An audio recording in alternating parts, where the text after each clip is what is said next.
भगवान कितने सुंदर हैं। गोपियां कह रही हैं वरहा पीडम, भगवान के माथे पर मोर का पंख लगा हुआ है,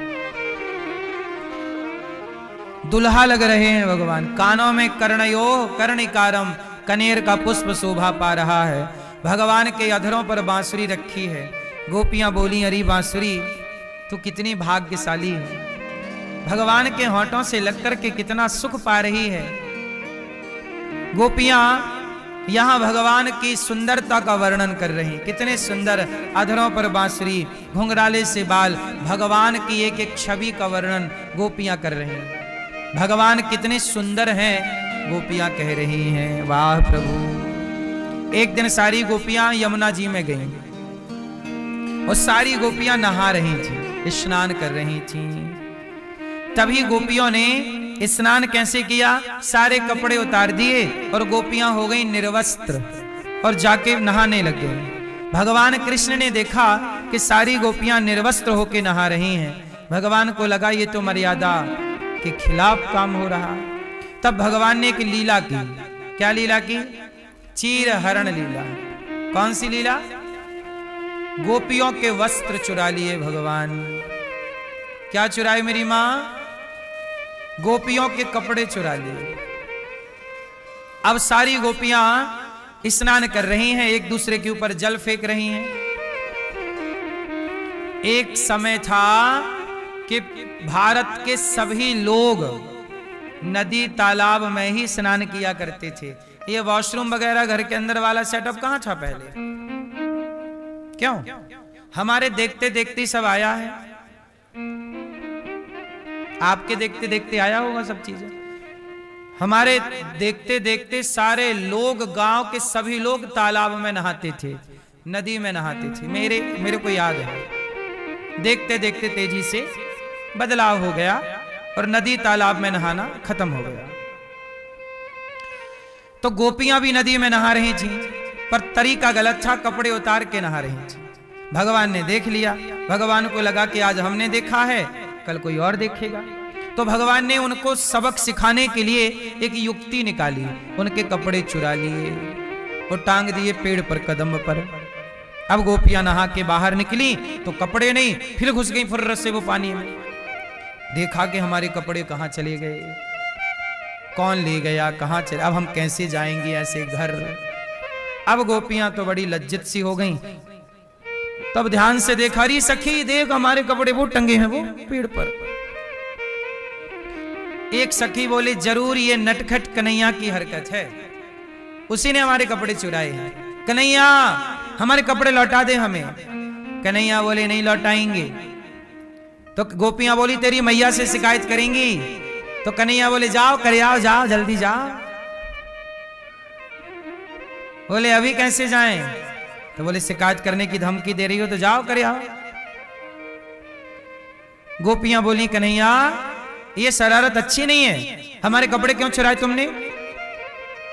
भगवान बोले कि तुमने निर्वस्त्र होकर क्यों नहा रही हो ये बताओ। तुम ऐसे नहाना चाहिए, ऐसे नहाने से अपराध लगता है, कोई देखेगा तो क्या सोचेगा। इसलिए अब तुम्हें सबक तो सिखाना ही है। गोपियां बोली अच्छा सॉरी अब नहीं नहाएंगे ऐसे, अब तो हमारे कपड़े दे दो।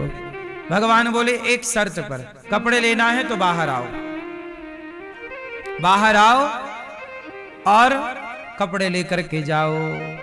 अच्छा जिस समय भगवान ने ये कपड़े चुराए उस समय भगवान कृष्ण की उम्र कितनी थी? उस समय भगवान की उम्र थी 7 साल। कन्हैया कितने साल के थे? 7 वर्ष के। अब 7 वर्ष के कन्हैया हैं। अब आप लोग ये सोचें कि भगवान गोपियों को कह रहे हैं कि ऊपर आओ, निर्वस्त्र हैं वो गोपियां। तो 7 वर्ष का बालक, क्या उसके अंदर कोई काम भाव होता है?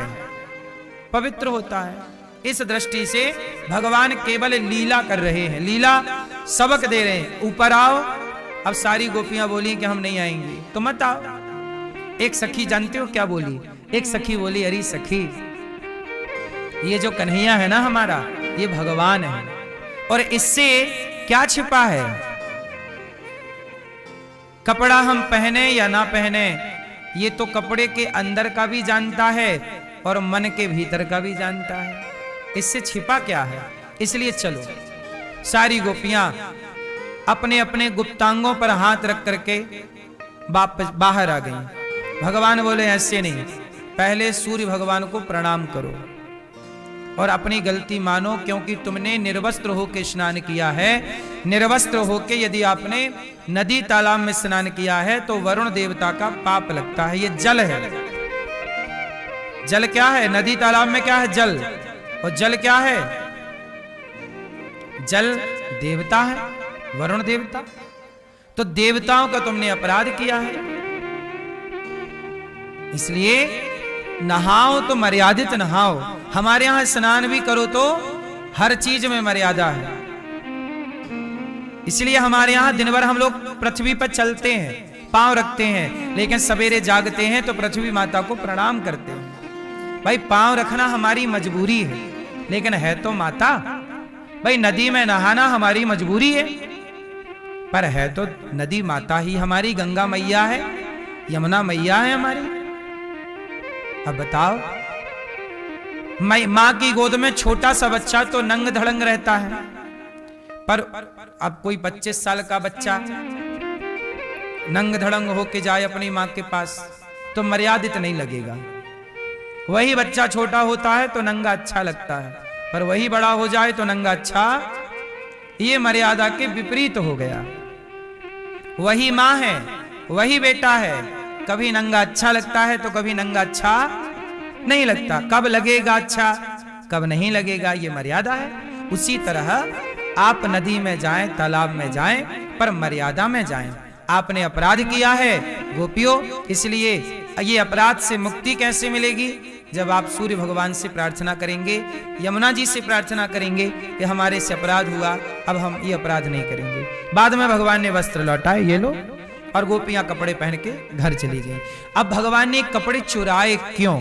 तो मैं आपको स्पष्ट कह दूं कि भगवान ने ये वस्त्र हरण की लीला सिर्फ इसलिए की कि कहीं वस्त्र उतार के नहाने की, निर्वस्त्र होके नहाने की हमारे राष्ट्र में परंपरा ना बन जाए। इसलिए गलत परंपराओं को रोकने के लिए भगवान ने सही परंपराओं की स्थापना की कि ये गलत परंपरा यहीं रुक जाए।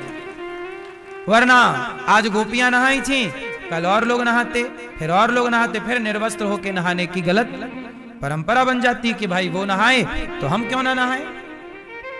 वैसे भी आजकल ऐसी जमाना चल रहा है कि कपड़े पहनने का कह बस दो आप किसी को, तो बस महाभारत चालू हो जाता है।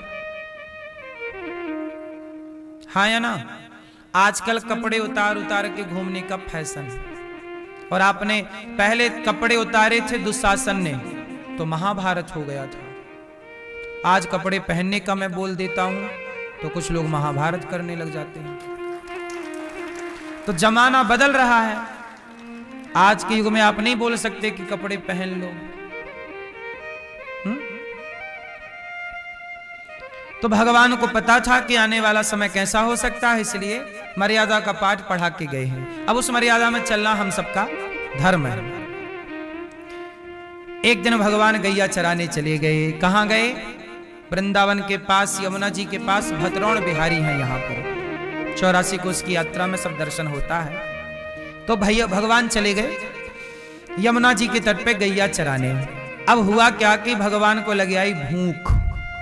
अब भगवान के मित्रों से भगवान ने कहा कि भैया बड़ी भूख लगी है, देखो जरा कुछ है खाने पीने की व्यवस्था।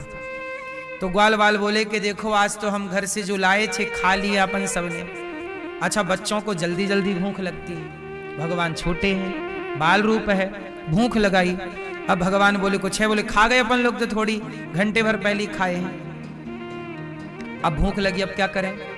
तो बोले यहां से धुआं निकल रहा है आगे। अच्छा धुआं ना बहुत दूर से दिखता है धुआं।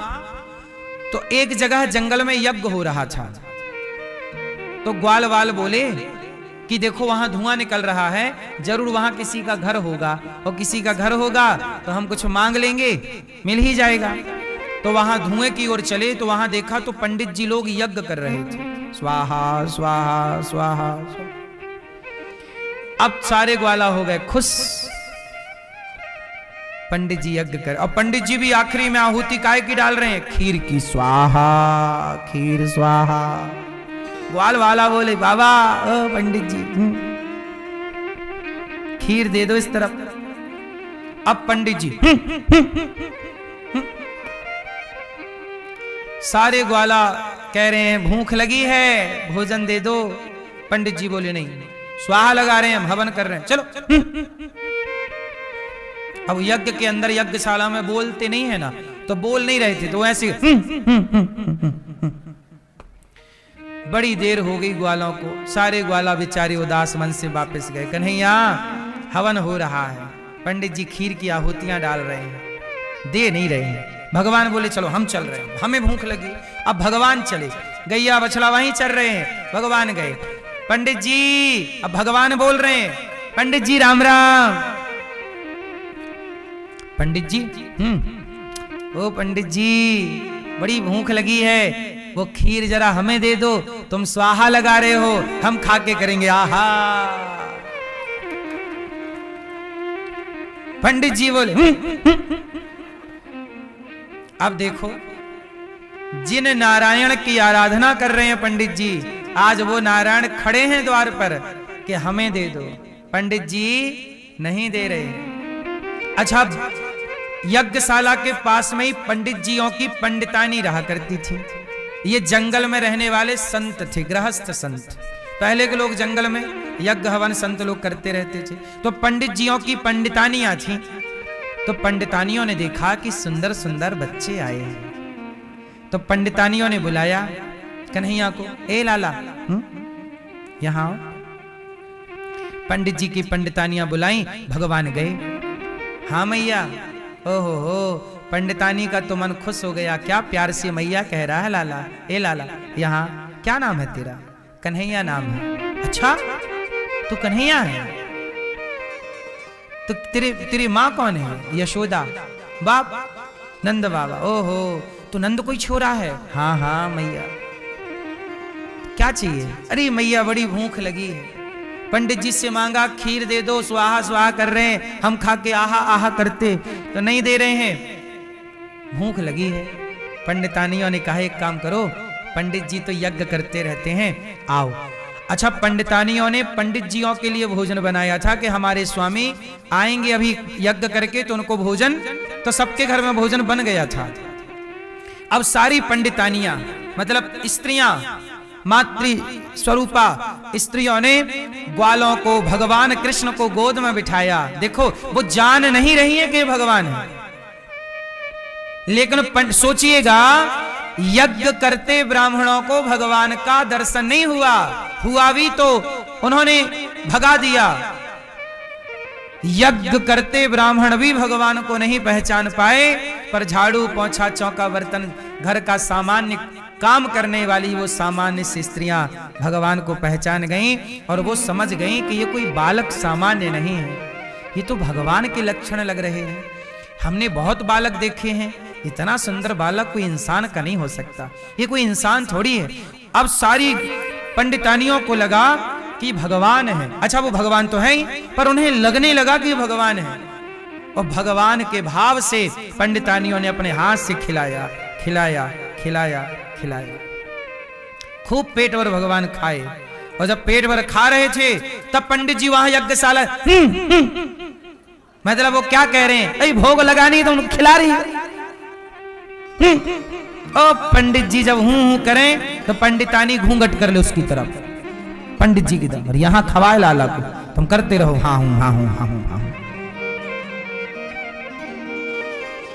यहां घूंघट कर ले यूं, और खिलाए लाला तू खा तू खा। और जब भगवान खा के चले गए तो पंडितानियां थर थर कांपने लग गई कि अब पति लोग आएंगे और हमें मारेंगे, घर से निकाल ना दें, कहीं डांटे ना।